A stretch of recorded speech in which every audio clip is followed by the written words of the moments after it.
Where can you find a local independent studio designing video games? And what kind of games are they developing?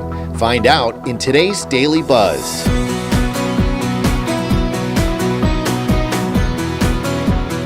Today's Business Journal Daily Buzz is brought to you by 717 Credit Union.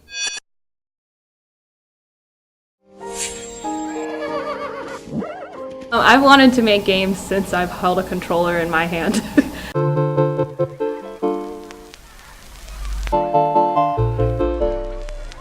And now, Kendra Corpier is doing just that. She's the creator of Imar Studios, an independently run indie game development studio in Youngstown. She started it in 2011. I've done some of my own games, just various little things. I did a word game with another independent game developer several years back.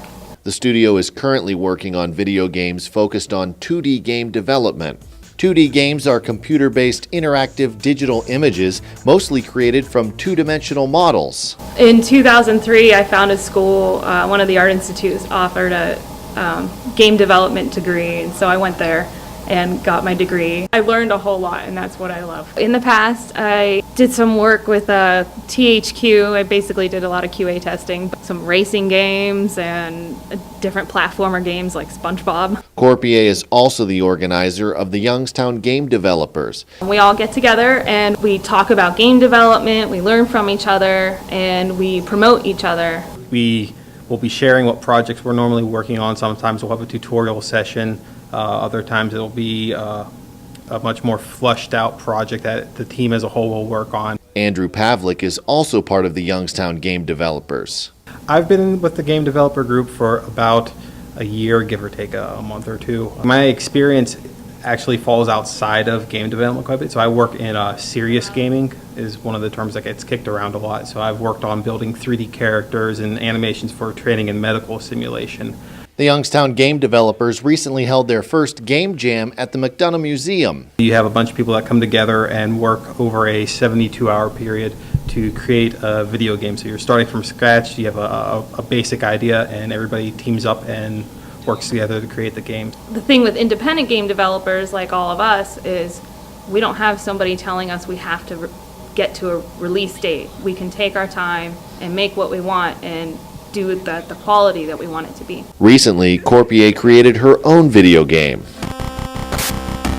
Epicurus Universum. You're in space, but you're in an F-17 jet because that's just how it is. And you're shooting other spaceships and you get a boss. Originally it started as just a tool to use during interviews to show that I went above and beyond so I could stand out during my interviews. So I had it on my phone. And then I kind of liked all the graphics I did, so I took it further. It really does kind of feel gaming is going to evolve much further past just simply what you staring at a screen sitting in a chair.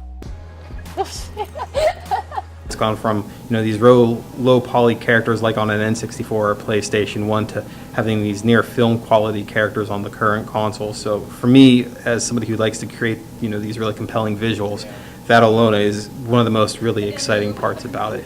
And what kind of games does Corpier like? And I really like platformer and RPG games, which is what I want to make, but those take significantly longer. Shoot 'em up games, which is the game I just finished, and then I'm going to port it to the iOS App Store so that people on Apple can enjoy my game as well.